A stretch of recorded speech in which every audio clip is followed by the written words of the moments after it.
hablando en términos marginales, vamos a hablar específicamente de lo que son los costos marginales y de lo que son los beneficios marginales. Cuando nosotros estamos hablando en términos marginales, entonces hablamos específicamente, si estamos, digamos, analizando los costos, entonces hablaríamos de los costos adicionales, ¿sí? Si estamos hablando de los beneficios, hablaríamos de los beneficios adicionales, ¿sí? Entonces, cuando nosotros estamos hablando en términos marginales, estamos hablando específicamente de cuáles pueden ser los ingresos adicionales o cuáles pueden ser los costos adicionales por tomar una decisión en particular. Los economistas generalmente suponen que los individuos son racionales. Una persona racional, dadas las oportunidades sistémica y deliberadamente, hace todo lo posible por lograr sus objetivos. Cuando estamos hablando entonces de los agentes económicos como personas racionales, es que dichos agentes económicos, uno, van a tener en cuenta todos los aspectos, tanto positivos o negativos, que les va a tener o que les va a traer tomar una decisión. Y dos, esos agentes básicamente van a buscar, según su perspectiva, la forma en la cual van a lograr los objetivos propuestos. Entonces, cuando estamos planteando la idea de hablar de una persona en términos racionales, una persona que es racional, es que va a hacer todo lo posible por lograr el objetivo que quiere alcanzar. Y va a tener en cuenta todos los aspectos, tanto positivos como negativos, que le va a traer dicha decisión. Las personas racionales a menudo toman decisiones comparando los beneficios marginales y los costos marginales.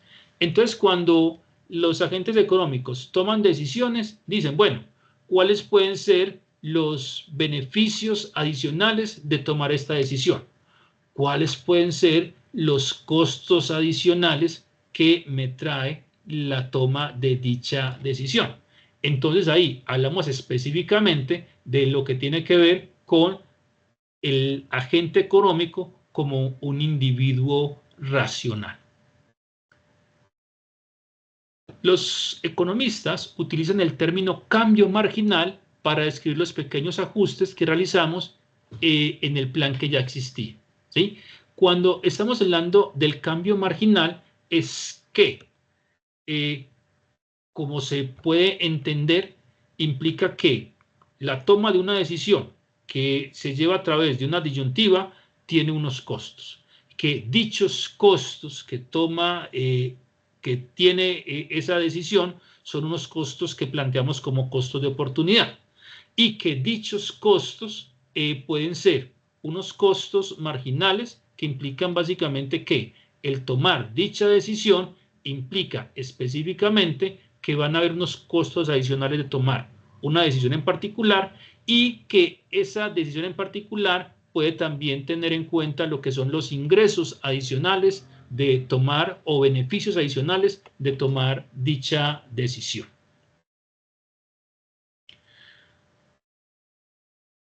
Otro principio tiene que ver con que las personas básicamente responden a los incentivos.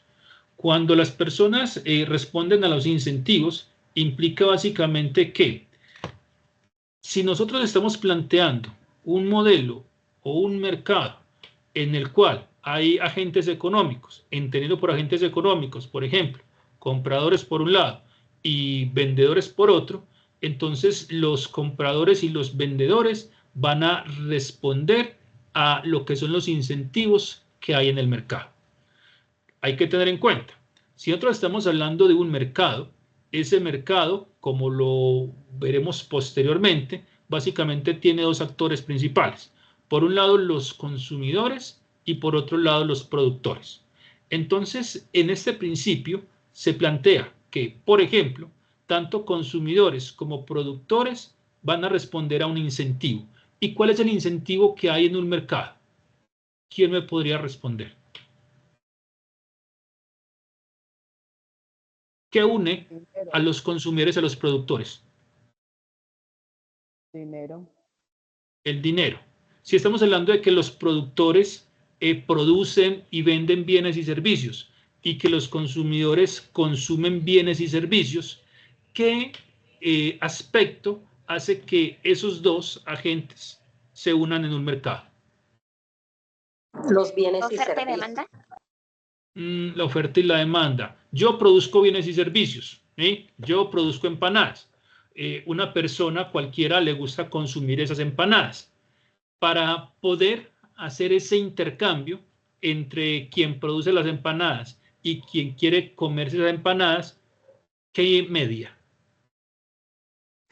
El comercio. El comercio.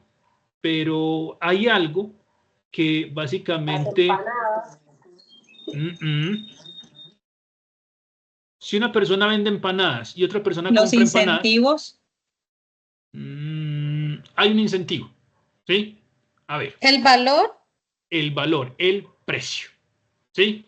Cuando yo voy a comprar un producto, cuando yo voy a vender un producto, básicamente, si yo voy a comprar el producto, voy a pagar un precio por este. Cuando yo voy a vender un producto, voy a recibir un precio por él. Entonces, cuando hablamos, por ejemplo, de los incentivos, hay un incentivo para los compradores, que es el precio. Hay un incentivo para los productores, que es el precio. Entonces, si nosotros hablamos de un bien, digamos que tiene como característica que está mediado por el precio, entonces el consumidor que quisiera en relación con ese precio, ¿cómo esperaría el consumidor que fuera ese precio? A bajo costo. ¿Sí? Un precio bajo asequible. costo y cómodo. Un precio cómodo, un precio que la persona pueda adquirir, un precio que sea asequible para el consumidor, ¿sí? Para muchos bienes y servicios, no para todos, ¿sí? Y el productor también tiene un incentivo, que es básicamente los precios. El productor quisiera que le pagaran el precio más alto posible o el precio más bajo posible. El más alto. El más alto. Correcto, ¿cierto? Entonces miren que tenemos, por un lado el consumidor, por otro lado el productor. Ambos tienen un incentivo que es, para el caso del mercado, el precio. Entonces, para el consumidor, el incentivo es que el precio sea el más bajo posible. Para el productor, el incentivo es que el precio sea el más alto posible. Entonces, cuando hablamos específicamente de este cuarto principio, nos dice, bueno, las personas, cuando hablamos de las personas, podemos hablar específicamente de los agentes económicos y entenderíamos agentes económicos como, por ejemplo, los consumidores y, por otro lado, los productores van a responder a los incentivos que hay en el mercado. Y esos incentivos, básicamente, son el precio. Un incentivo es algo que induce a las personas a actuar y puede ser una recompensa o un castigo. Las personas racionales responden a los incentivos debido a que toman sus decisiones comparando costos y beneficios. Si nosotros hablamos entonces de un incentivo, específicamente podemos hablar de un incentivo que tiene o es positivo para el agente económico o un incentivo que puede ser negativo. Pongo un ejemplo en particular. Cuando, por ejemplo, estamos hablando del nivel de delincuencia en una región específica o en un país en específico, ¿cuál podría ser un incentivo para reducir la violencia?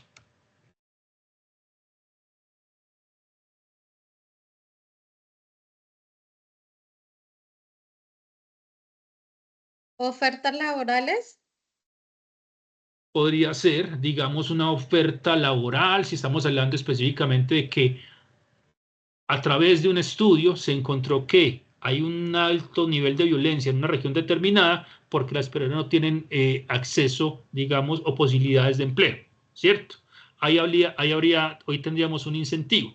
Si hablamos del caso particular que se mencionó inicialmente, entonces, si yo quiero hablar o quiero plantear la idea de generar un incentivo para reducir la violencia, podría ser que hablaríamos, por ejemplo, de aumentar las penas por un delito en particular, ¿cierto? Entonces, cuando estamos hablando básicamente de ese incentivo, implica que va a ser un castigo mayor para las personas que están violando la ley, ¿sí? Ahí hablamos específicamente de lo que tiene que ver con un castigo, ¿sí? O puede ser una recompensa. Si lo miramos en términos económicos, entonces los agentes económicos van a tener tanto recompensas como castigos en cuanto a lo que tiene que ver con incentivos. Una recompensa puede ser, digamos, que para ciertos agentes económicos que están violando las leyes de libre competencia, ¿sí? Voy a hablar específicamente de los castigos. Si hay, digamos, agentes económicos que violan las leyes de libre competencia, por ejemplo, en economía hay algo que se conoce como cartelización, donde se habla específicamente de que la cartelización se realiza por individuos que supuestamente deberían de competir entre ellos, pero en lugar de competir, se unen para sacarle el mayor provecho a los consumidores, ¿sí? Si entendemos la cartelización como este concepto, implicaría que, según la normatividad que puede haber en nuestro país, entonces se generarían castigos para los agentes económicos que se cartelicen. Nosotros podemos hablar de cartelización, por ejemplo, en el caso de los pañales, ¿sí? Por ejemplo, las empresas que producían pañales, en lugar de competir entre ellas, lo que se pusieron fue de acuerdo, ¿sí? Fulanito, tú que produces pañales, cobra 15 pesos. Peranito, tú que produces pañales, cobra 14 pesos, ¿sí?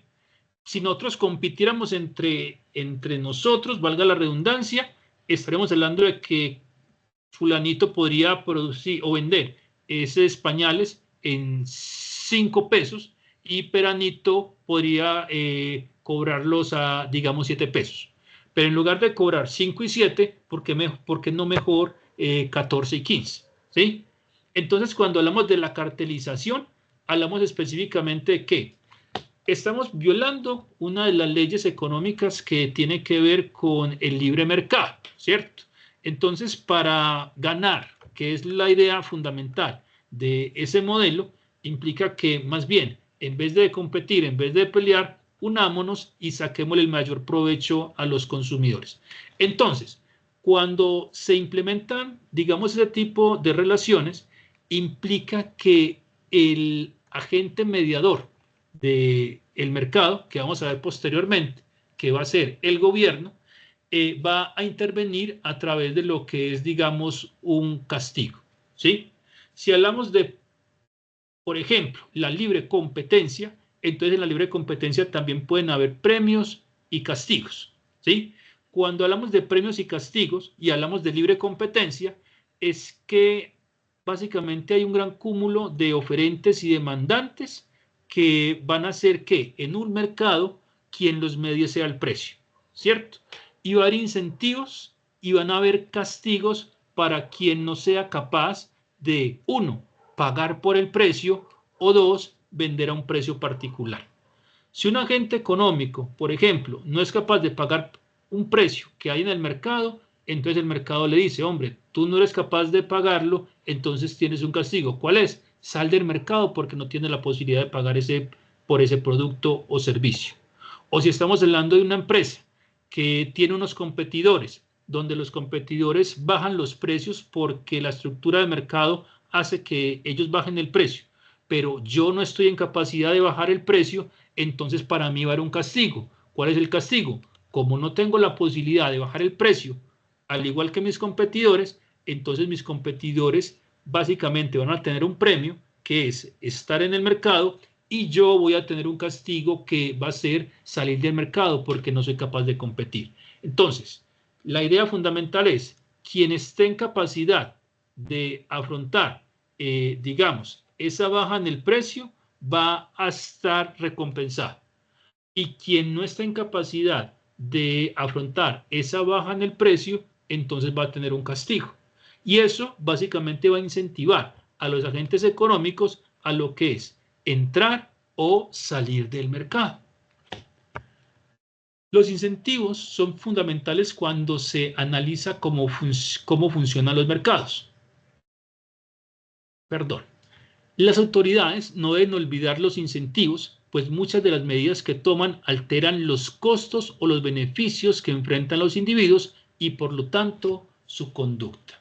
Entonces, los incentivos implican básicamente que, si estamos hablando de un mercado, que vamos a entender ese mercado como competencia perfecta, donde competencia perfecta es que ningún agente económico, cuando hablo de agente económico, consumidor o productor, está en capacidad de poner el precio, ¿sí? No tiene el poder suficiente para poner un precio en un mercado en particular. Si nosotros hablamos de un mercado en competencia perfecta, ¿cuál mercado podría ejemplificar dicho modelo? ¿Qué opinan ustedes? Zapatos. El mercado de zapatos. ¿Hay muchos productores de zapatos? Sí.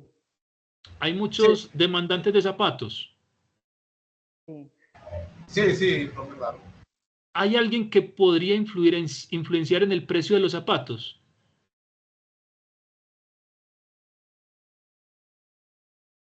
Hay marcas exclusivas, pero, Hay- pero también de la China producen muchos Los zapatos. productores, ¿no? Los de ¿Sí? los materiales. Los productores, por ejemplo, podrían influir en lo que es el precio de los zapatos, ¿sí? Los consumidores también podrían influenciar en el precio de los zapatos. Si hablamos del caso colombiano, por ejemplo, nosotros tenemos una zona donde se producen zapatos que es en Santander, ¿cierto?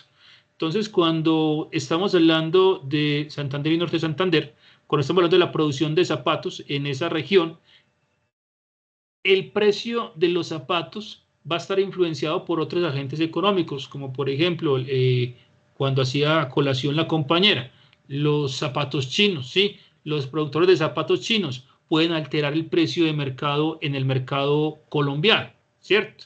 Entonces ahí, básicamente vamos a hablar de que unos agentes van a tener incentivos, ¿cómo qué? Como que van a entrar al mercado porque pueden tener unos zapatos mucho más baratos, digamos, que la competencia. Y otros agentes van a tener un castigo. ¿Y cuál va a ser ese castigo? Básicamente que dicho castigo implica que va a salir del mercado. Para el caso colombiano, en el caso de la producción de zapatos, por ejemplo, hace muchos años, algunos años, se hacía una comparación y se decía, vea, el precio de los zapatos nacionales, voy a colocar un valor específico, digamos, a un productor nacional le puede estar costando $14, ¿sí? Entonces el productor nacional cuando está produciendo los zapatos, el costo es $14 y digamos que lo vende a 16, ¿sí? Pero, ¿qué sucede? Hay productores que están produciendo zapatos en China y cuando llegan al mercado colombiano, el zapato chino puede estar costando, digamos, $2. Entonces, cuando comparamos $2 con, digamos, los $16 que puede estarle costando al consumidor dicho zapato, el consumidor, ¿qué va a comprar? ¿Zapato nacional o zapato chino? Chino. ¿Cuál de los dos compraría? ¿Sí? Compraría los zapatos chinos, mucho más baratos, ¿cierto? Pero entonces, cuando tenemos ese tipo de situaciones, puede haber una intervención del Estado, ¿cierto? Entonces el Estado puede decir, bueno, vamos a dar un castigo, básicamente, a colocarle esos términos, a quien consuma zapatos chinos. ¿Y cuál va a ser el castigo? Pague un mayor precio, ¿sí? Entonces, para equiparar el mercado nacional con el mercado externo en cuanto a lo que tiene que ver con el precio, entonces, digamos, al zapato chino se le pone un arancel, o sea, un impuesto, ¿sí? Si usted va a consumir zapatos chinos, pague lo que le cuesta producir al productor chino el zapato, pero además pague un costo adicional que tiene que ver específicamente con el pago de ese arancel o ese impuesto, ¿cierto? Entonces, eso va a traer unos incentivos y unos castigos. Incentivos para el productor nacional, porque el productor nacional va a decir, hombre, excelente que le pongan impuestos a los zapatos chinos, porque eso va a permitir que yo pueda vender los zapatos nacionales al precio que es y pueda competir con esos zapatos chinos. Pero también puede tener, digamos, lo que es un castigo a lo que son los importadores legales de zapatos chinos, porque va a hacer que ese impuesto haga reducir sus ventas. Entonces, cuando los agentes económicos básicamente tienen incentivos o tienen castigos, esos están mediados básicamente por la decisión que toma, digamos, el gobierno. Entonces, el tomar dicha decisión implica que los agentes económicos pueden ser beneficiados o pueden ser perjudicados por dicha intervención. Tenemos otro principio que tiene que ver con la eficiencia, ¿sí? Los mercados normalmente son un buen mecanismo para organizar la actividad económica. Entonces, la idea de este principio dice que el mercado es el mejor y más eficiente asignador de los recursos, ¿sí? No debe haber intervención de nadie. Si hablamos entonces, por ejemplo, del caso que les estaba planteando, de lo que es la producción de zapatos nacionales y la producción de zapatos chinos y su consecuencia, su correspondiente venta en el mercado nacional, según este principio, no debería haber intervención del Estado, porque el Estado lo que va a hacer es que va a hacer que el mercado se distorsione, ¿cierto? Entonces, la idea fundamental es que el mercado es quien asigna eficientemente los recursos.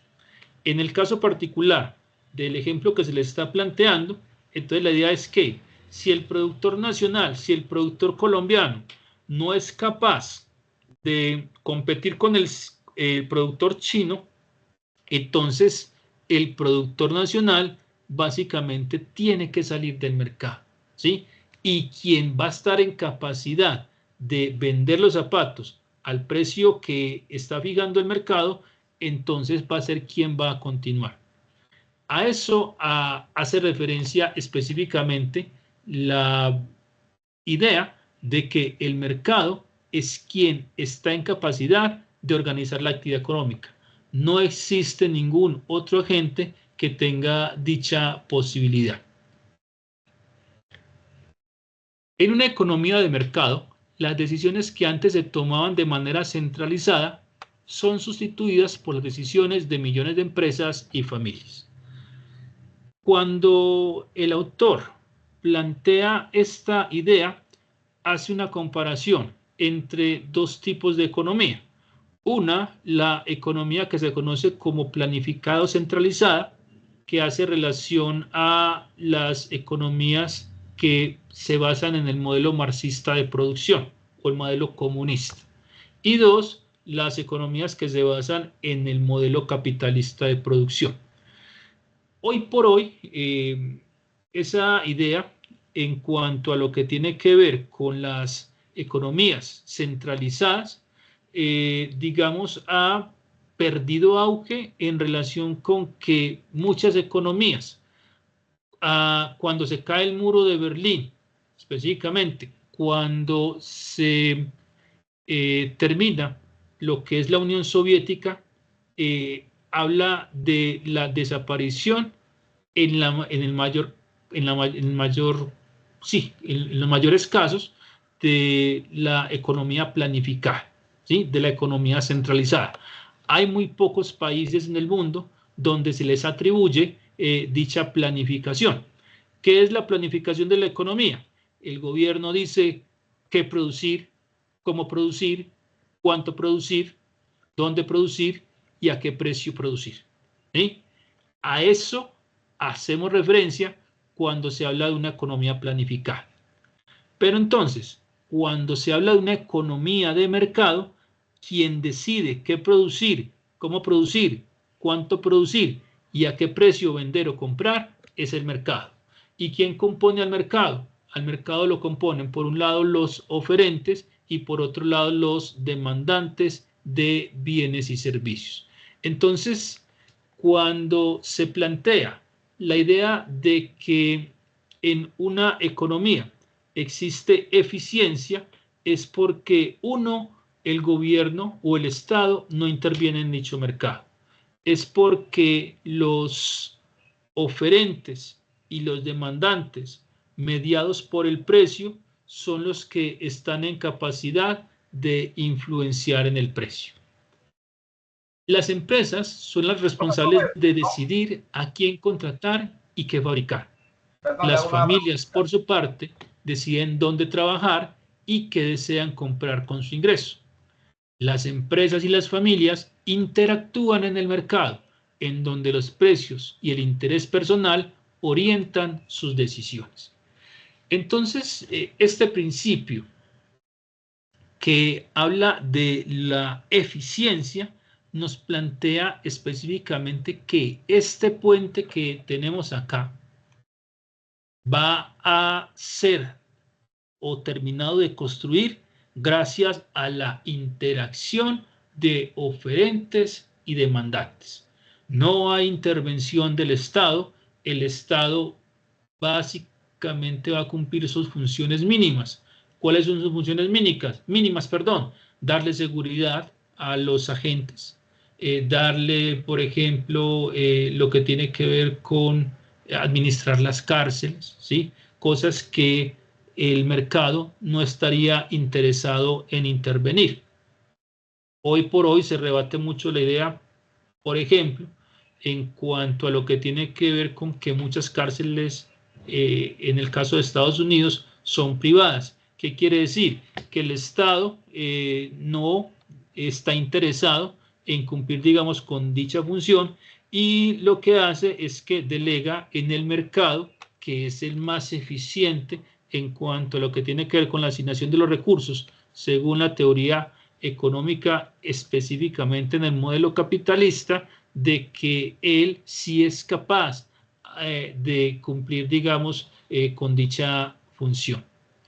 Para el caso colombiano, en muchos analistas, por ejemplo, de lo que tiene que ver con el problema de hacinamiento y de corrupción en las cárceles de Colombia, dicen, el Estado no está en capacidad de cumplir bien esa función.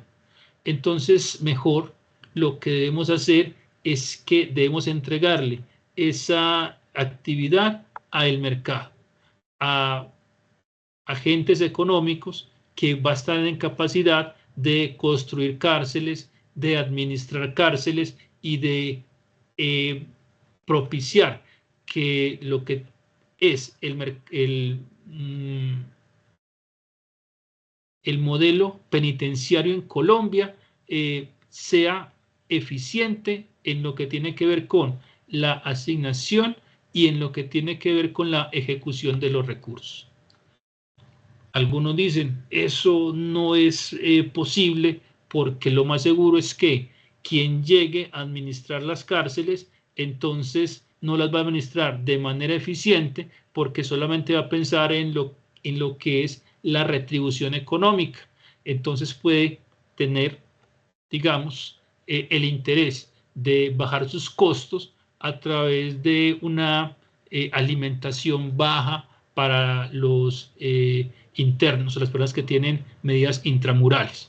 Entonces, eso sería pues un debate que se está planteando hace mucho tiempo en Colombia, donde se dice, bueno, ¿está el Estado en capacidad o no está en capacidad de administrar sus cárceles? Y si no está en capacidad, entonces, ¿por qué no se lo entregamos más bien al mercado?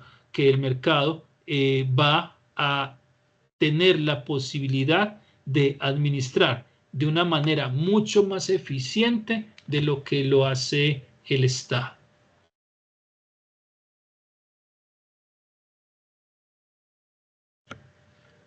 En el libre mercado coexisten muchos compradores y vendedores de diversos bienes y servicios, y todos ellos buscan principalmente su bienestar propio. Los agentes económicos, según lo que se plantea en este modelo, quieren obtener su bienestar. Son en términos prácticos son personas egoístas, pero ese egoísmo va a propiciar que muchas personas se beneficien de la decisión que toma dicho agente económico. Un ejemplo claro puede ser, digamos, Bill Gates. Bill Gates es una persona que lo que buscaba en términos prácticos era su bienestar. ¿Cómo buscaba su bienestar? Hombre, con el desarrollo de las computadoras. Desarrollemos una computadora personal para ese tiempo, ¿sí? Donde estamos hablando de la década de los 70, 80, donde las computadoras existían, pero las computadoras eran utilizadas o por las grandes empresas, universidades, etcétera, etcétera, pero no teníamos computadoras en casa. Entonces, él, utilizando básicamente una decisión racional, planteó, bueno, yo quiero ser rico, ¿eh? Como quiero ser rico y tengo la visión de que puedo hacerme rico llevándole computadoras a las personas, él estaba pensando específicamente, uno, en obtener beneficios económicos monetarios a través de la venta de dichas computadoras.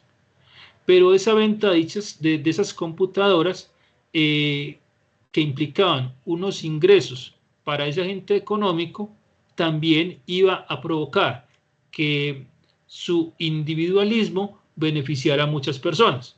¿Por qué? Porque al llevar computadoras a casa implica que facilitó las actividades diarias de muchas personas.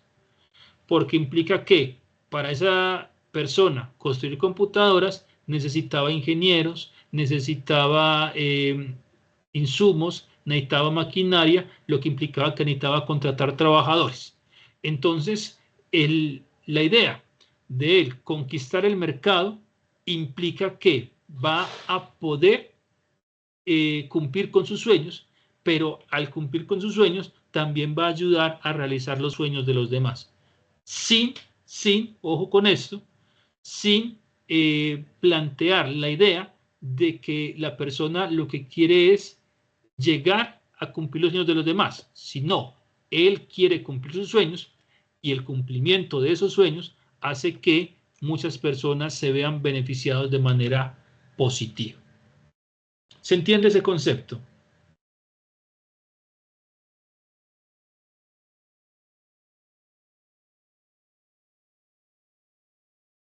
Señoritas, caballeros. Sí, claro, sí. Sí, entiendo.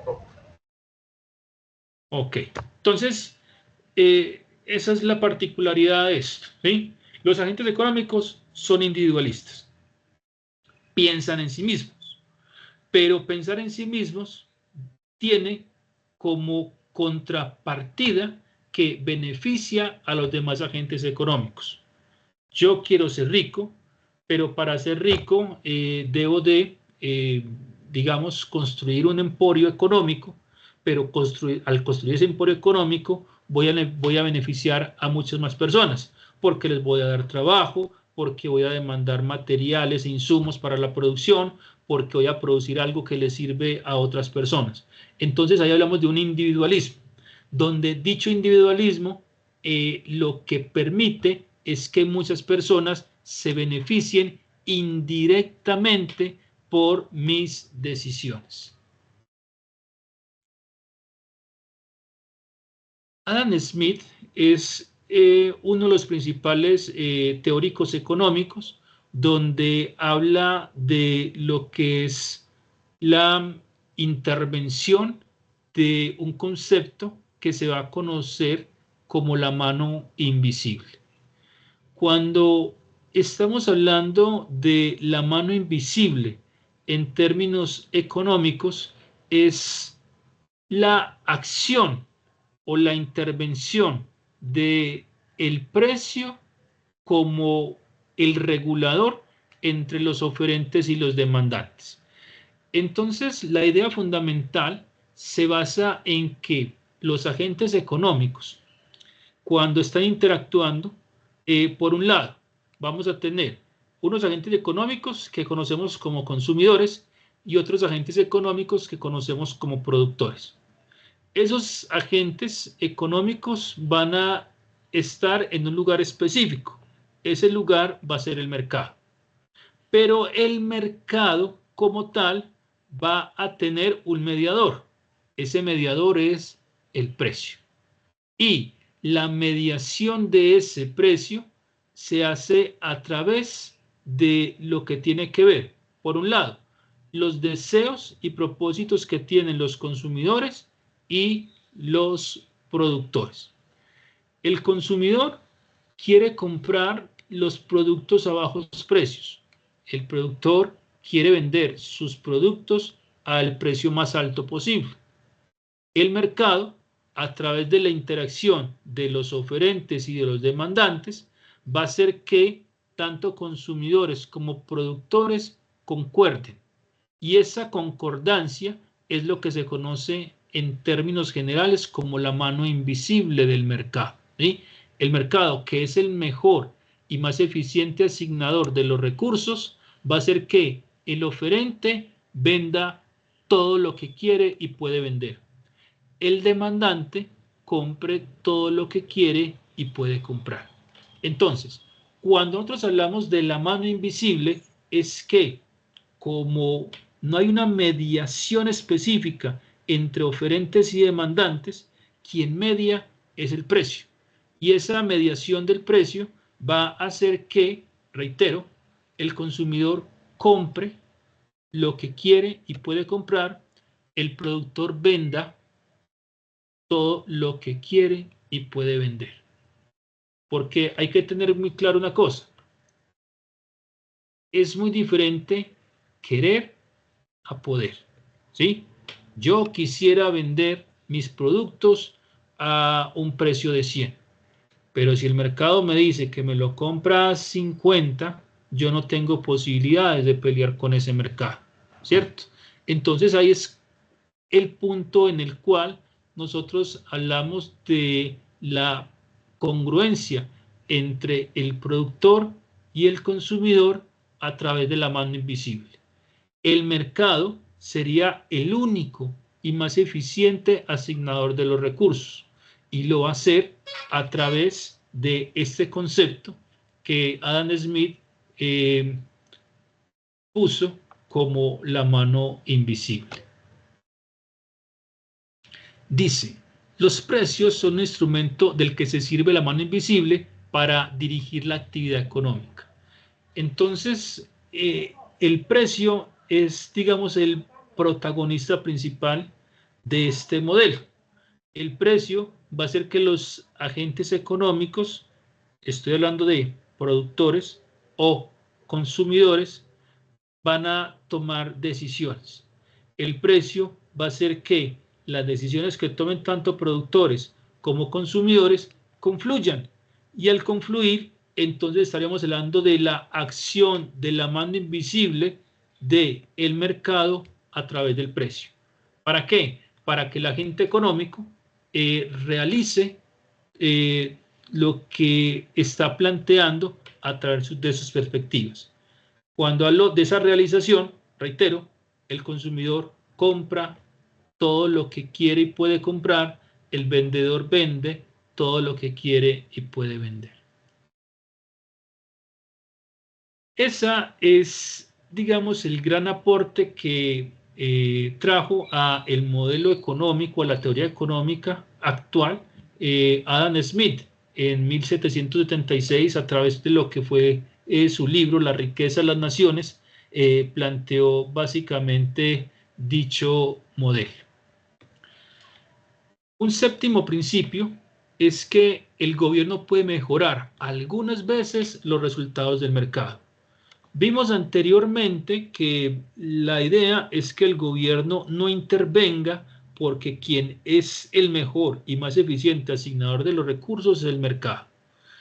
Pero también se plantea como un principio adicional que el gobierno puede hacer que los mercados mejoren a través de lo que tiene que ver con su actividad.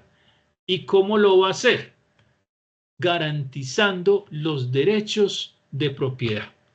Que cuando estamos hablando de una persona que está produciendo un bien o un servicio, entonces el gobierno va a garantizar que dicha persona obtenga sus beneficios por la producción y venta de dicho bien o servicio. Si estamos hablando de un consumidor en el cual el Estado va a garantizar sus derechos de propiedad, es que dicho consumidor, al comprar un bien o un servicio, implica que va a ser el dueño de dicho bien o servicio y que nadie va a poder arrebatárselo. Para colocarlo en esos términos, implica que el Estado tiene un papel fundamental. ¿Y cuál es ese papel? Hombre, garantizar que el productor y que el consumidor tengan unos derechos de propiedad específicos. También, ¿qué busca el Estado? Que cuando estamos hablando, por ejemplo, de la instauración de externalidades y entendiendo externalidades como una posible falla de mercado, implica entonces que el Estado está en capacidad de intervenir y de remediar dichas externalidades. Pueden ser externalidades que traen para, digamos, la sociedad consecuencias negativas. A manera de ejemplo, si estamos hablando de una empresa que produce curtimbres es básicamente la producción se me olvida el término, se me olvidó el término. ¿Qué hacen las curtimbres? ¿Cuero? Cuero, exacto, ¿sí? Las curtimbres producen cuero, pero para la producción de ese cuero implica que hay un proceso en el cual en dicha producción se va a generar altos grados de contaminación. Entonces, cuando se generan esos altos grados de contaminación, implica que esa contaminación que va a tener como consecuencia aspectos negativos para toda la sociedad, eso sería una externalidad negativa, donde la producción de cuero implica específicamente que, por un lado, el productor de cuero va a obtener unos beneficios por la producción y venta de ese cuero, pero por otro lado, la sociedad va a tener una externalidad negativa, dado que la producción del cuero implica que podemos tener contaminación tanto de aguas, ¿sí?, como por ejemplo de aire. Entonces ahí hablaríamos de lo que tiene que ver con una externalidad. Otro papel que juega el Estado tiene que ver con la mediación en cuanto a lo que tiene que ver con el poder de mercado. Cuando nosotros estamos hablando del poder de mercado, es que pueden existir, ya sean por un lado consumidores o por el otro lado productores, que son muy grandes comparativamente con otros consumidores o otros productores. Entonces, cuando esos agentes económicos tienen un tamaño superior a, digamos, sus competidores, puede provocar que ese agente económico vaya a tener un poder de mercado o un poder sobre los demás agentes económicos. A manera de ejemplo, si nosotros hablamos del caso de las productoras de leche en Colombia, entonces para el caso, digamos, de la región antioqueña y de la región, digamos, de parte del centro del país, la empresa Colanta puede tener una gran participación en el mercado. Entonces, como él tiene una gran participación en el mercado, va a tener un poder sobre dicho mercado. ¿Por qué? Porque es la empresa, digamos, más grande que le puede comprar a los productores de leche. Entonces, como soy una empresa grande, voy a decirles a los productores de leche cuál es el precio que les voy a pagar. El productor de leche puede decir, hombre, esto es injusto, pero entonces Colanta le podría decir, bueno, entonces no me venda a mí, mira a ver a quién le vende.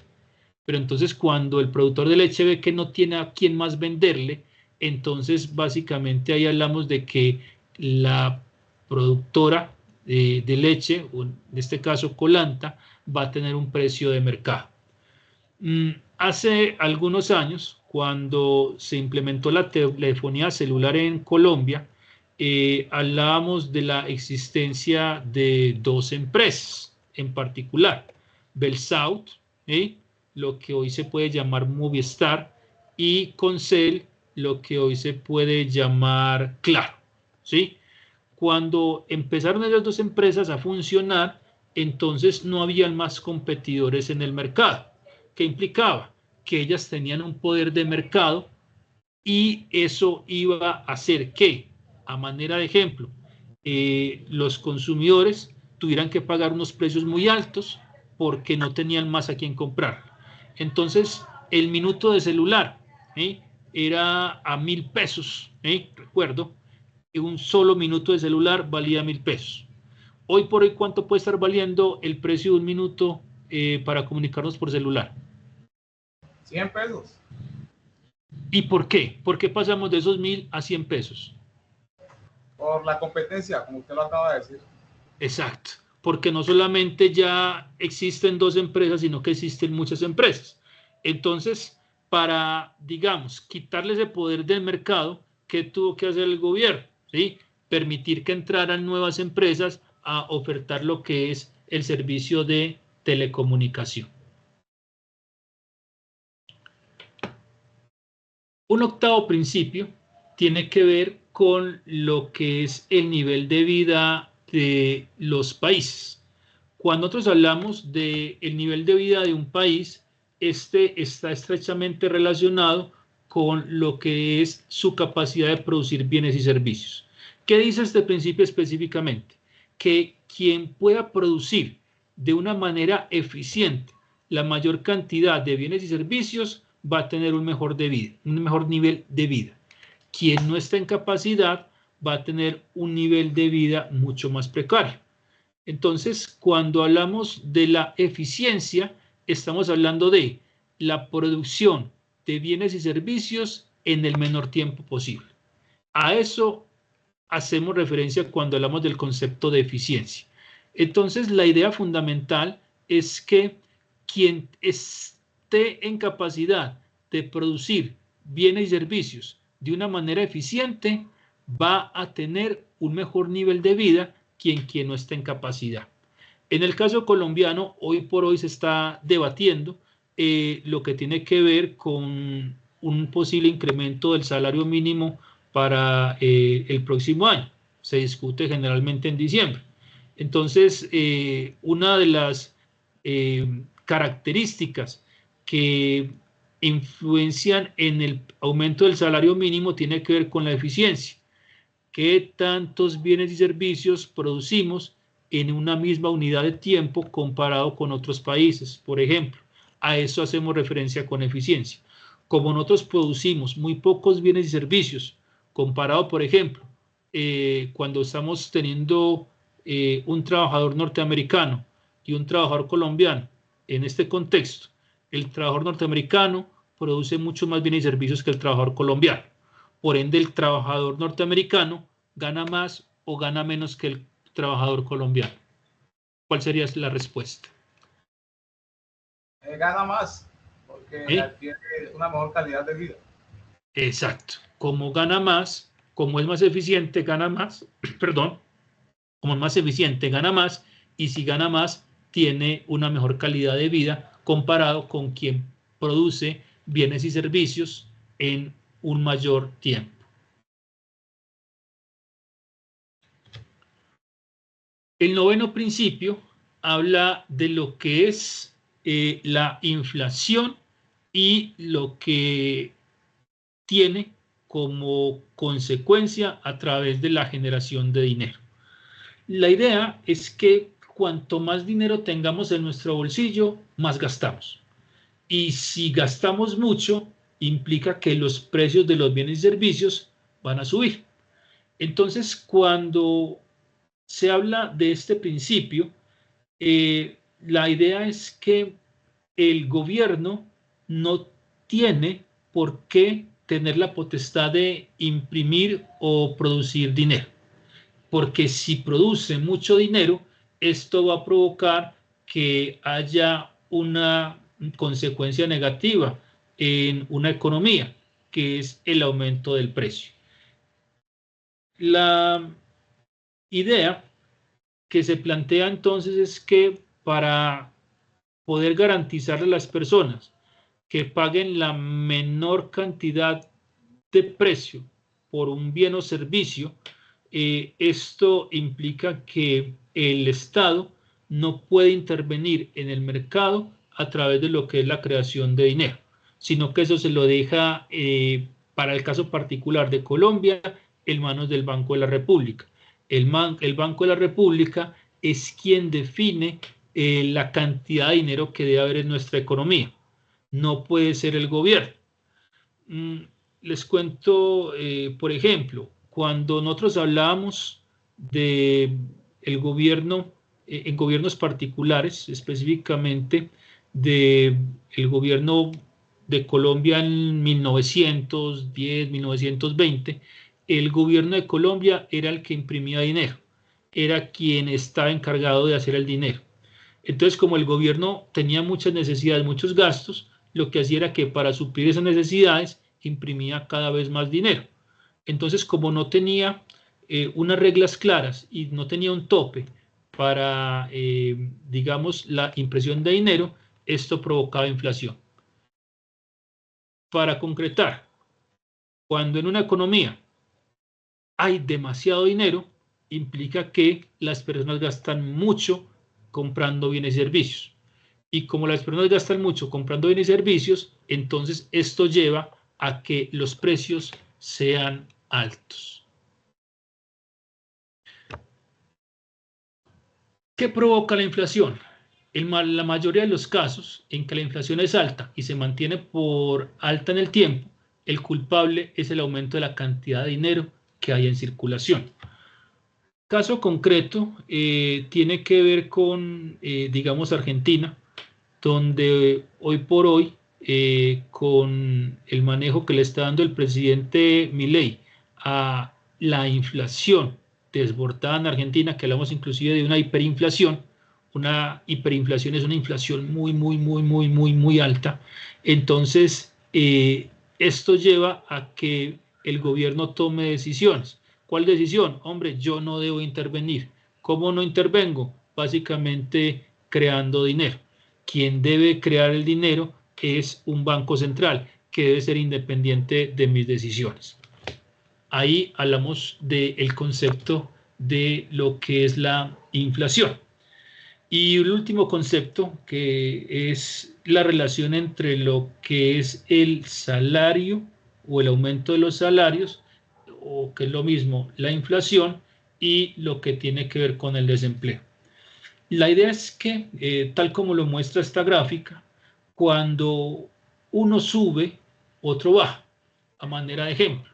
Si en una economía tenemos una relación o un aumento alto en los precios, esto implicaría que la tasa de desempleo fuera baja. La idea fundamental es que vamos a tener una relación que va a ser distinta entre precios y lo que tiene que ver con desempleo. Reitero, precios es inflación. Entonces, si la inflación es alta, lo que esperaríamos es que la tasa de desempleo fuera baja. Y al contrario, si la tasa de desempleo fuera alta, esperaríamos un nivel de inflación baja. A eso hacemos referencia con la relación en el corto plazo entre inflación y desempleo, la disyuntiva de estas dos variables. No con la pregunta, qué pena. Sí, ¿con quién tengo el gusto? Con Jorge Cruz. Jorge. Sí, no, dime, Jorge. Es decir, ahorita, por ejemplo, en el caso de nuestro país de Colombia, que se ubica en 5.4 y pues esperan que a este mes baje de 5, ¿no? O sea, según la explicación que usted nos da, las noticias son buenas para Colombia. Sí, si te entendí bien, tenemos una inflación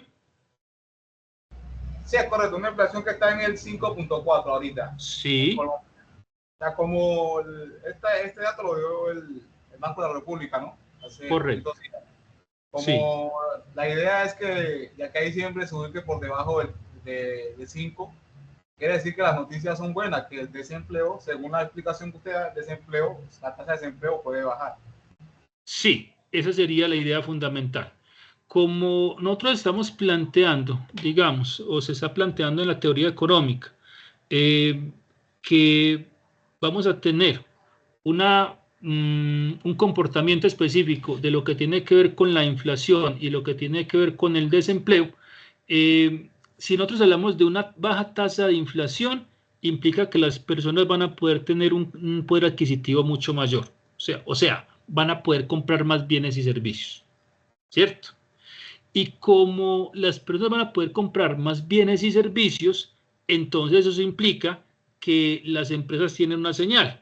¿Cuál es la señal? Las personas, como están comprando, entonces yo voy a tener que producir más bienes y servicios. Y como yo necesito producir más bienes y servicios, entonces eso implica que voy a tener que contratar muchas más personas.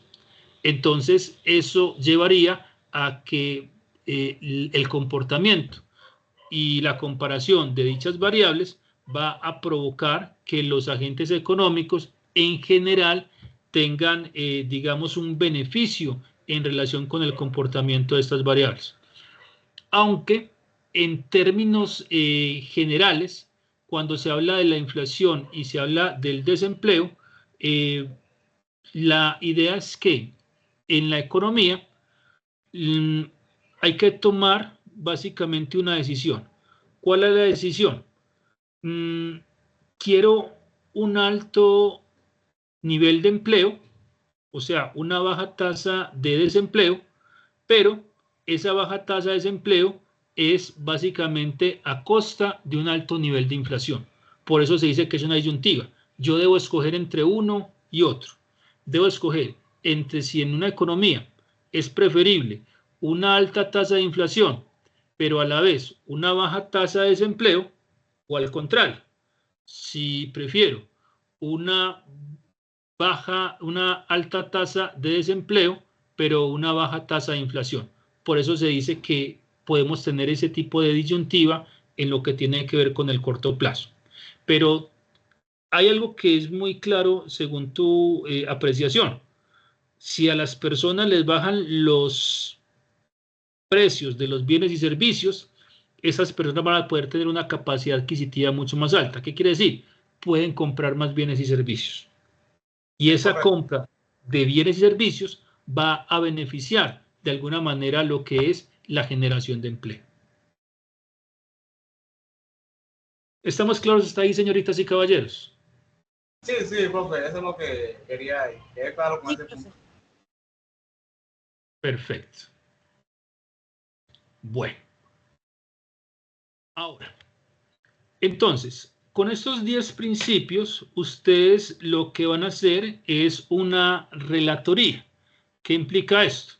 Van a hacer una apreciación personal teniendo en cuenta 4 de esos 10 conceptos o principios que nosotros estamos planteando para el día de hoy. Y cuando hablamos de una relatoría, entonces implica que son apreciaciones propias, pero teniendo en cuenta esos conceptos económicos. Es una tarea que implica que ustedes van a hacer un trabajo, uno, original. Van a utilizar en la menor medida lo que es la inteligencia artificial. Y si la utilizan, darle los créditos a dicha inteligencia, tal como se lo había planteado en el primer CIPAS que tuvimos. ¿Sí? Entonces, van a tratar de apropiarse de los conceptos económicos que se plantean acá, utilizando 4 de esos 10 principios económicos, con sus palabras, con sus pensamientos. ¿Sí está claro, señoritas y caballeros? Sí, claro, es como el Sí, ejemplo señor. que usted nos mandó al correo interno leerlos o le buscar otro referente bibliográfico y explicar con sus propias palabras lo entendido. Exacto, ¿sí? Esa es la idea fundamental. Tienen el acompañamiento de sus tutores, ¿sí? Donde sus tutores van a orientarlos en cuanto a lo que tiene que ver con sus apreciaciones, teniendo en cuenta, muy en cuenta, lo que es la forma en la cual van a hacer dicha relatoría, donde se les mostró inicialmente cuál era el formato con el cual iban a trabajar. ¿Sí estamos claros hasta ahí o no? Sí, señor. Sí, claro. Profe, Sí, señor. Sí. es que una de las tutoras quedó en enviarnos el formato en Word, bien sea a Teams o al correo interno, pero ¿El formato de qué? Entonces, como toca tener en cuenta las normas APA, entonces una de las tutoras dijo que ya tenían el formato en Word como guía, pues, para poder hacer los relatos. Para hacer la relatoría. Exacto. ¿Estás hablando de este formato? Yo creo que es ese, pero a mí no me ha llegado todavía. Ok, yo se los había enviado inicialmente al correo interno. Fíjense, por favor. Sin embargo, voy a volver a enviárselos. ¿Listo? Listo, profe. Profe, una pregunta. La relatoría es más o menos 11 renglones. Mira que aquí no hay un límite en cuanto a lo que tiene que ver con la cantidad de palabras, ¿sí? Hay un límite en cuanto a lo que tiene que ver con la cantidad de los usos de los conceptos, ¿sí?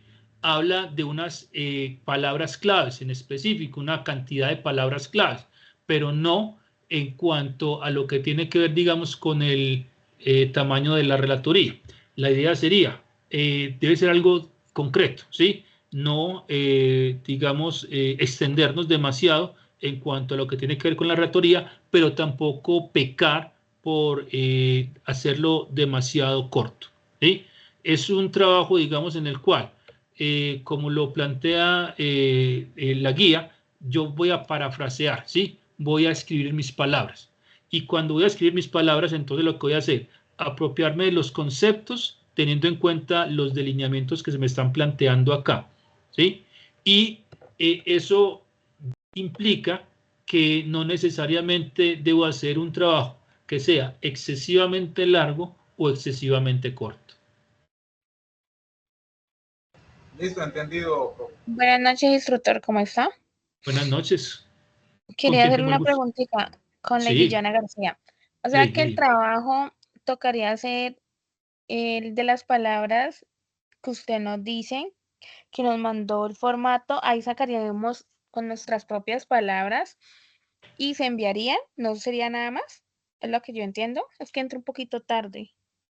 Ok, cuando estamos hablando de la realización de la relatoría, es coger 4 de los 10 principios de la teoría económica y utilizar sus palabras para dar sus conceptos en cuanto a lo que tiene que ver con dichos principios. ¿Sí estamos claros? Sí, señor, o sea que solamente sería eso en el trabajo. En la primera parte del trabajo, porque recuerda que el trabajo se divide en dos aspectos, ¿sí? Uno, lo que tiene que ver con la relatoría y otro, lo que tiene que ver con la economía positiva y la economía normativa, que es lo que seguíamos a abordar. Sí, los fenómenos. Correcto, los fenómenos económicos. Ah, bueno, ¿Sí señor, estamos gracias. claros? Sí, señor. Ok. Bueno.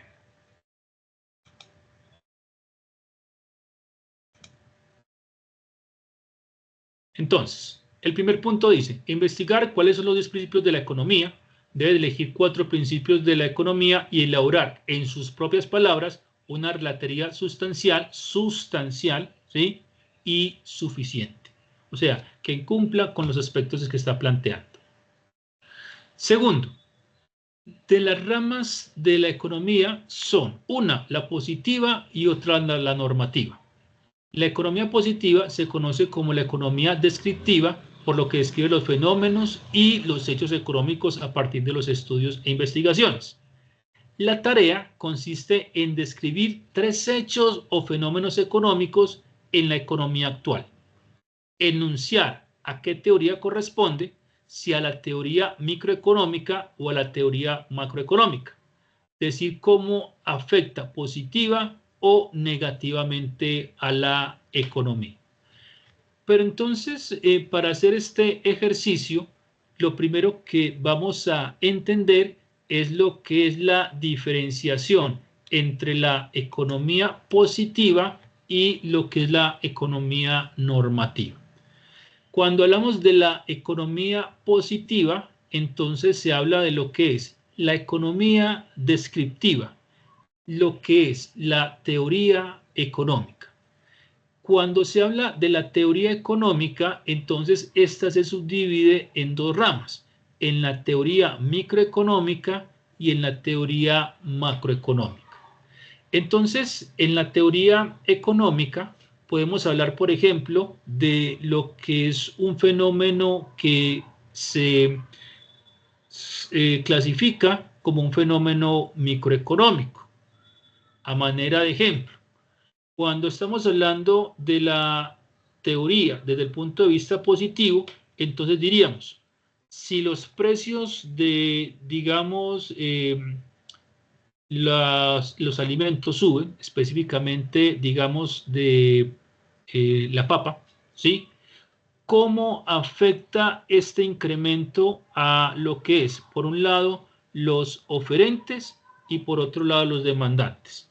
Entonces, si hablamos del incremento del precio de la papa, esto implicaría que para los agentes económicos, para los productores, sería en términos prácticos unas muy buenas noticias, porque va a hacer que los productores tengan más ingresos por esa venta de papa.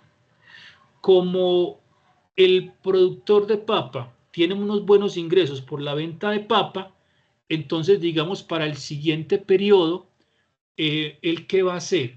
¿Va a sembrar más papa o menos papa? Pues, profe, habría que también observar el punto del por qué se aumentaron los precios de la papa, ¿no? Porque hay que tener en cuenta que... ¿Sí? Digamos que, muy buen punto, digamos que el precio de la papa subió porque la gente está consumiendo mucha papa.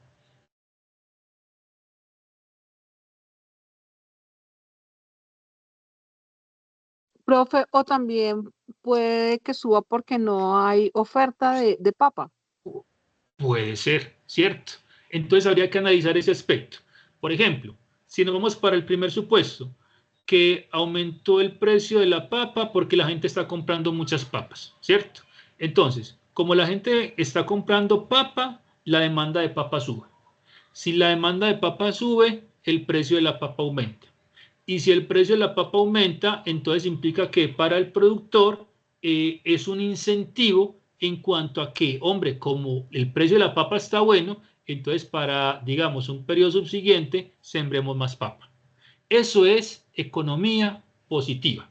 Cuando estamos haciendo el análisis en cuanto a, bueno, si estamos hablando de un fenómeno económico, ese fenómeno económico implica que va a llevarnos a la teoría económica. Y esa teoría económica tiene una explicación en cuanto a lo que tiene que ver con la teoría microeconómica. ¿Por qué? Porque hablamos de la afectación del precio tanto al oferente como al demandante. Ya sea porque hay una gran demanda de papa o porque hay un desabastecimiento de papa. ¿Hasta ahí estamos claros o no? Sí, claro. Sí, profe. Sí, Ok. pero estamos claros. Muy bien. Cuando hablamos de la teoría económica desde la perspectiva macroeconómica, entonces podemos hablar, por ejemplo, de fenómenos como lo que tiene que ver con el desempleo, ¿sí? Ahí hablamos específicamente, los economistas hablan de lo que tiene que ver con agregados económicos. La microeconomía va a estudiar cómo se relacionan los oferentes y los demandantes, los consumidores y los productores, o cómo los agentes individualmente toman decisiones, ¿cierto? Mientras que la macroeconomía va a relacionar el comportamiento de lo que tiene que ver con variables que afectan a nivel agregado a toda la economía. O sea, si hablamos, por ejemplo, de fenómenos como la inflación, entonces como la inflación, por ejemplo, puede afectar el crecimiento de la economía. Cómo la inflación puede afectar lo que es la generación de empleo a nivel agregado. Agregado es para todos, ¿cierto?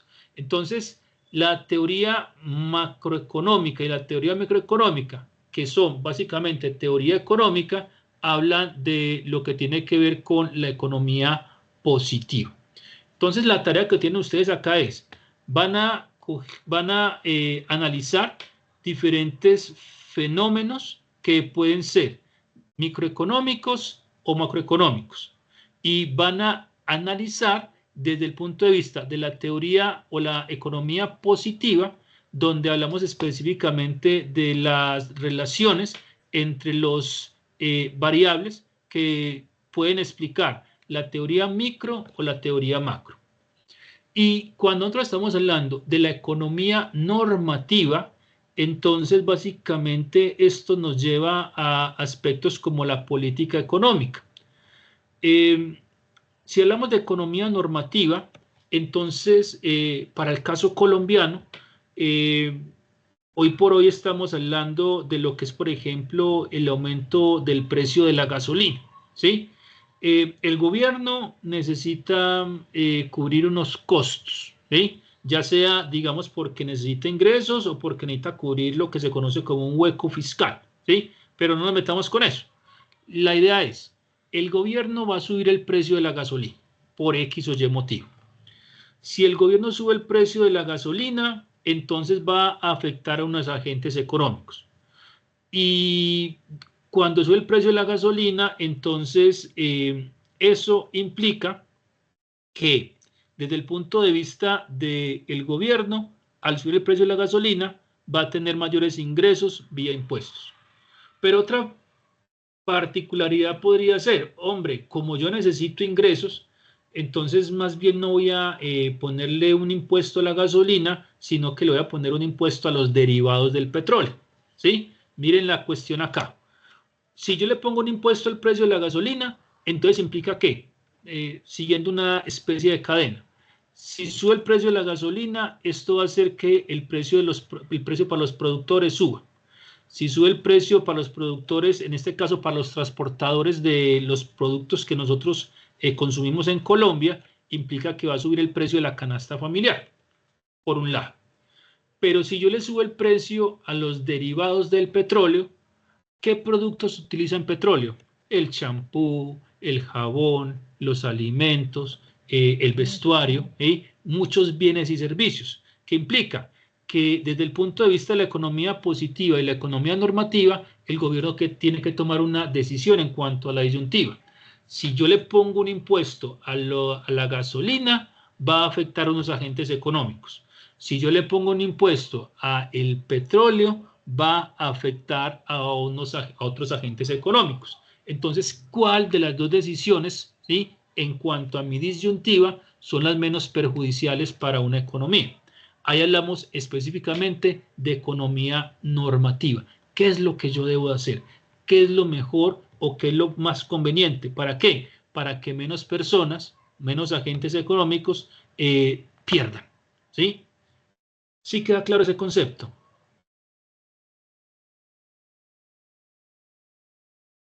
Señoritas, caballeros. Sí, profe, muy claro.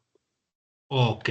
Entonces, ¿cuál es el segundo punto que tenemos que hacer? Bueno, vamos a analizar varios fenómenos económicos.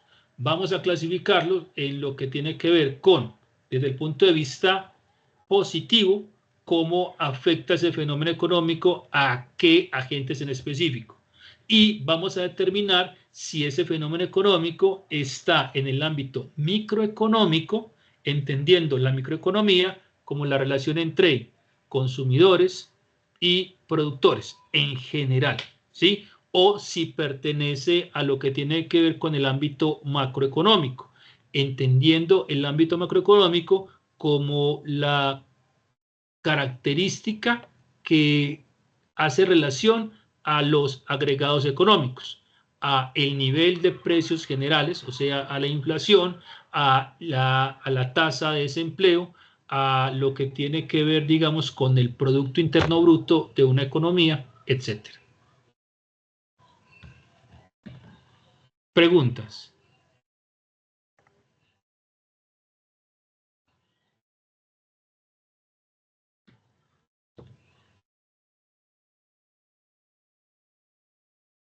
Profesor, es que no me quedó muy claro al principio lo que significa el coste marginal.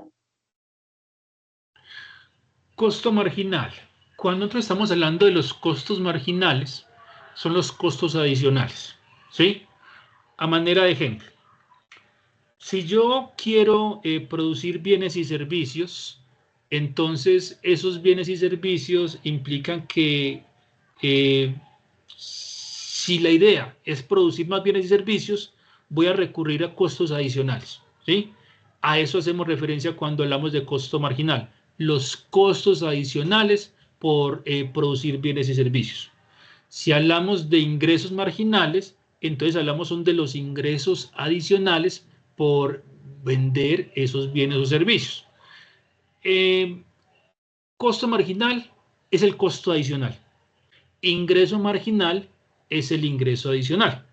Si hablo de costo marginal, reitero, es el costo que se tiene, ¿sí?, adicional por tomar una decisión en particular. El costo adicional por producir o querer vender más productos. A eso hacemos referencia cuando hablamos de el costo marginal. ¿Sí queda claro? Ah, podría ser, supongamos que exista un deterioro de inventario. ¿Ese podría ser también un costo marginal? Si tenemos un deterioro de inventario, implicaría que, dependiendo de la razón por la cual estemos hablando de dicho deterioro, ¿sí?, por ejemplo, si yo estoy teniendo en cuenta que dicho deterioro es porque estoy vendiendo más bienes y servicios, implicaría que mis inventarios están porque estoy yo produciendo más bienes y servicios, ¿sí? Entonces, ¿qué implica? Básicamente que al reducirse esos inventarios, están específicamente relacionados con la venta o una mayor venta de esos bienes o servicios. ¿Sí estamos claros, Jenny? Ah, es decir, supongamos, un cliente me hizo un pedido de última hora, pero yo tenía planeado, supongamos, vender 100 unidades este mes, pero el cliente me pidió otras 50. Entonces, ese coste Sí, marginal podría ser la materia prima adicional que debo de comprar, que no había tenido en cuenta en el presupuesto inicial para cumplirle al cliente con ese pedido adicional de las 50 unidades. correcto. Eso es, Jenny. Ah, muchas gracias. Profesor, ¿dónde podemos diligenciar la asistencia? Permíteme. La asistencia, ustedes escribieron al... les llegó el link del CIPAS. Perdón, el Sí, CIPAS no, de la web. a mí me llegó En un al correo. foro. Ok. Sí, no, ahí estaría, en la inscripción que ustedes hicieron, ahí estaría la asistencia. No, pero a mí no me aparecía en la inscripción en los CIPAS, no me aparecía esta, sino que cuando revisé el correo que queda dentro del campus, ahí fue cuando me apareció la invitación a esta web conferencia. Sí, Pero porque no es ingresé. que para la relación de las webconferencias no hay una inscripción en cuanto a lo que tiene que ver con una inscripción previa, ¿sí?, tal como lo hacemos en los CIPAS. Ah, bueno, gracias. Con gusto. Wilton, ¿Tienes una pregunta? Buenas noches, tutor. Buenas noches, Wilton. No, yo estaba escuchando la explicación tuya, tutor, entonces ya me quedó, mejor dicho, ya el trabajo, ya realicé todo, entonces, como le comenté a antier, como a mi tutora, entonces estoy esperando solamente la retroalimentación. Ah, Entonces perfecto. ya con esto ya estoy ya muy despejado y pues y revisarlo otra vez y modificar algunos y así prácticamente ya terminé el formato del trabajo y entonces yo ya lo envié en correo interno para retroalimentar. Recuerda que se Entonces hace ya, a través de los foros, Wilton, no del correo interno, sino de los foros. En este caso, el foro de aprendizaje. sí, ahí listo, gracias, tutor. Con mucho Gracias. gusto, Wilton. Lady Joana, buenas noches. ¿Tienes una pregunta? Muy buenas noches. Tutor, no me aparece la asistencia en campus ni nada. En el correo tampoco me llegó la invitación de la reunión, sino que llegó fue por campus. ¿Llegó por campus a través del correo o sí, a través del campus les llegó? Sí, señor. Ok, sí. Vamos a verificar por qué no llegó la asistencia, pero en este caso vamos a tomarla en cuanto a lo que tiene que ver con los links pues, que ustedes copiaron para poder asistir a esta grabación. A esta grabación no, a esta web conference.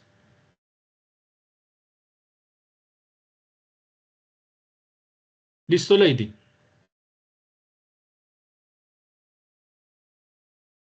Sí, señor. Ok. ¿Alguien más tiene alguna pregunta? Profe, yo tengo una pregunta, pero no es sobre la tarea. Buenas noches. Buenas noches, José Carlos. Sí, buenas noches, profe. Carlos Profe, José, ¿qué perdón. modelo económico tiene China? ¿Qué modelo económico tiene China? Esa es una de las mejores preguntas que me han hecho. ¿Sí? China es eminentemente capitalista. China es una economía que tiene un mando en cuanto a lo que tiene que ver con lo político manejado por el Partido Comunista de China, pero es una economía que está abierta a lo que es la inversión internacional. Muchas empresas extranjeras trabajan en China, que implica que es una economía que es planificada de cierta manera, pero también tiene un libre mercado en cuanto a lo que tiene que ver con, digamos, la implementación de sus empresas en el mercado internacional. Es un caso muy, muy interesante en lo que tiene que ver con el análisis económico. La planificación se hace desde el gobierno central, pero lo que tiene que ver con la implementación de las políticas a través del mercado se hace por la competencia entre lo que tiene que ver con los oferentes. Los oferentes chinos básicamente tienen que competir entre ellos para, digamos, ofrecer los mejores precios a los productores o los inversionistas extranjeros. Es un caso en el cual nosotros hablamos de una economía, como la conocen los economistas de la redundancia, una economía emergente, una economía que está creciendo a grandes pasos, comparado con muchas economías tradicionalmente grandes, como el caso de Estados Unidos, como el caso de Europa. ¿Sí? Es una economía que muchos hablan de que posiblemente en 50, 60 años puede estar disputándole el primer lugar a Estados Unidos como la principal potencia económica a nivel mundial.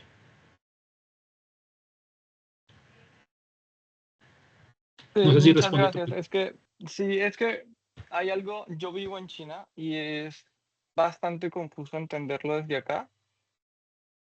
Porque, Sí. por ejemplo, el gobierno controla muchísimos aspectos de la economía. La inversión extranjera es solo para, digamos, donde el gobierno no se siente, ¿cómo decirlo? Como que siente que la economía china puede ser beneficiada por esta inversión, pero no puede ser afectada internamente. Y aún así, Si es una por economía, ejemplo, sí, a los chinos, por ejemplo, a mi esposa, a ellas le dan muchos beneficios para compra de todo tipo. Por ejemplo, ella tiene como descuentos en todas las marcas y la manera como funciona aquí la compra es completamente en línea y no funciona, por ejemplo, como Temu o como Shein en otros países, sino que acá las políticas para proteger al consumidor son sumamente estrictas, tanto que nosotros podemos devolver cualquier cosa que tengamos sin explicar por qué lo tenemos que devolver. Entonces, digamos que ujú. todo esto donde el gobierno está controlando todo para la mejoría del pueblo, pero al mismo tiempo, o sea, es un gobierno comunista, pero también es capitalista de cierta manera, es bastante confuso. Políticamente es comunista, económicamente es capitalista. Se podría llevar, digamos, a ese caso. Listo, profe, muchas gracias. Con mucho gusto. Señoritas, caballeros, ¿alguna pregunta adicional? Buenas noches, director, Buenas. compañeros. Les saluda Lilibet. Profe, precisamente ahora que escucho al compañero, yo estoy trabajando en los hechos pues, de la economía simple y coloqué el crecimiento del comercio electrónico aquí en Sí. Colombia. Entonces, la verdad no estaba segura, pero bueno, ya ahorita sí, ya creo que me queda claro con una explicación que usted dio. Me parece excelente. Entonces, quería como que confirmar eso. Pues y argumentando a lo que estoy diciendo, es más o menos como en Colombia ha crecido mucho en los últimos años, cada vez las personas prefieren comprar por internet, especialmente después de la pandemia. Esto ha Sí, impulsado correcto. a la creación de muchas tiendas virtuales y ha ayudado a pequeñas empresas a tener un mayor enlace con los clientes. Ok. ¿Tú le marcarías en qué? ¿En el ámbito micro o en el ámbito macro? En la microeconomía. ¿Por qué? Correcto. Porque ya, por lo menos este fenómeno pertenece, pues, obviamente a la microeconomía, ya que afecta a los negocios y a los consumidores a nivel individual. Sí, es una apreciación muy acertada.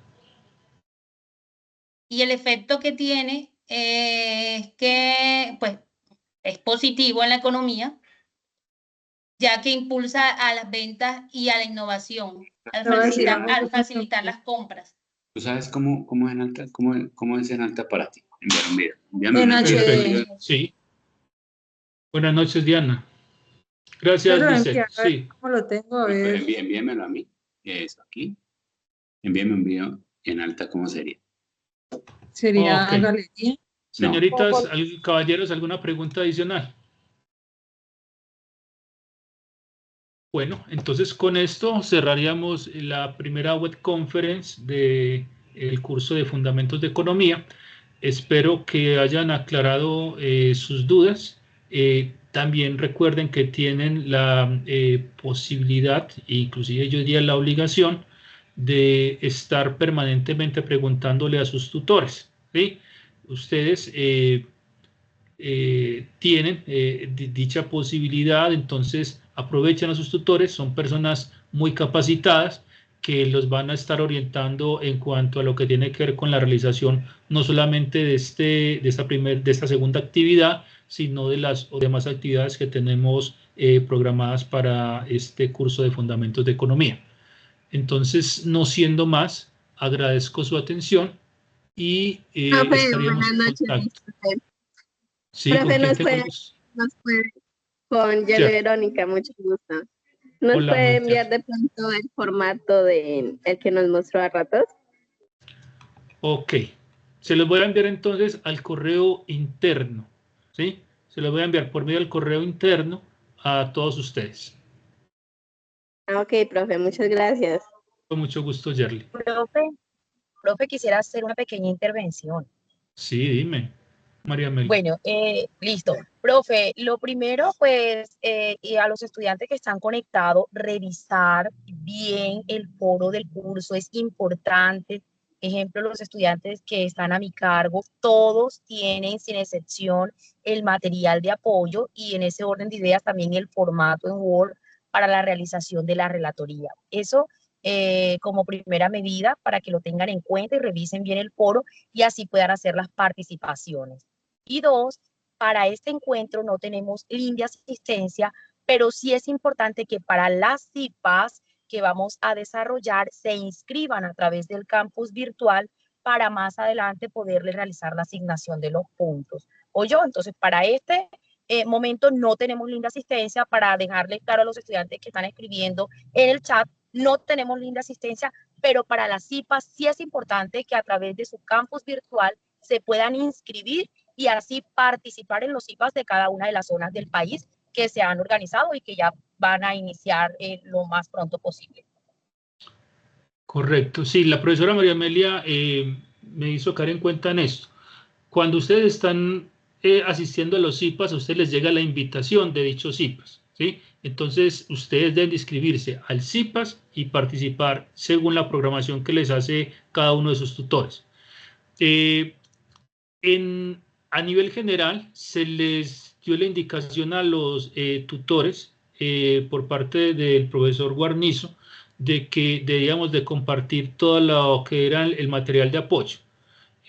Una de las cosas que se hicieron fue enviar desde el correo interno, que eso lo hice yo personalmente, lo que era el material de apoyo, y los profesores, los tutores, también les compartieron el material de apoyo a través de las diferentes fuentes, como fue los foros, ¿sí? Como lo fue el correo interno o el correo de Gmail. Entonces, por favor, revisen bien, porque esa información ya les llegó y estoy seguro de ello porque por lo menos con mis profesores se planteó esa idea y se realizó. Entonces, ténganlo muy en cuenta. Sin embargo, voy a volver a enviárselos por lo menos lo que tiene que ver con el formato de la relatoría, pero estoy totalmente seguro que esa información ya la tienen ustedes en sus manos. Revisen muy bien, por favor.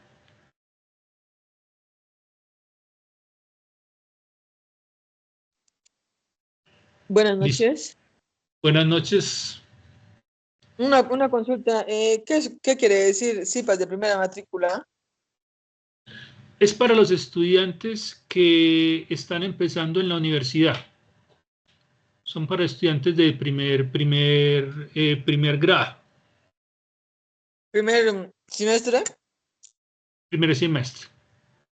O sea que es que yo miro que dicen que los CIPAS de primera matrícula dan puntos y los otros no. ¿Eso es verdad? Correcto.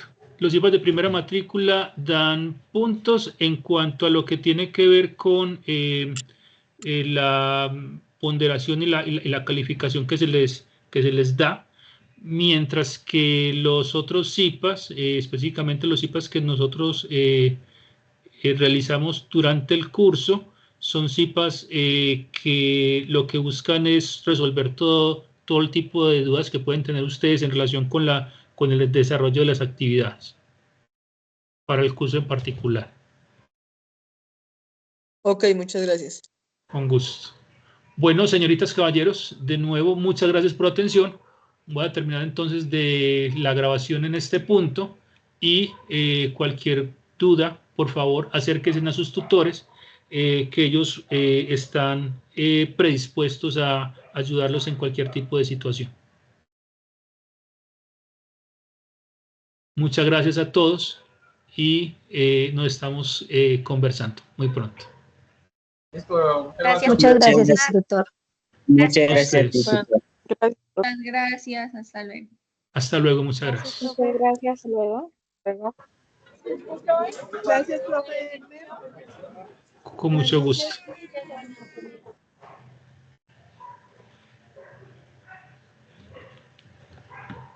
Director, tutora, muchas gracias. Con mucho gusto. Gracias, profe. Hasta luego.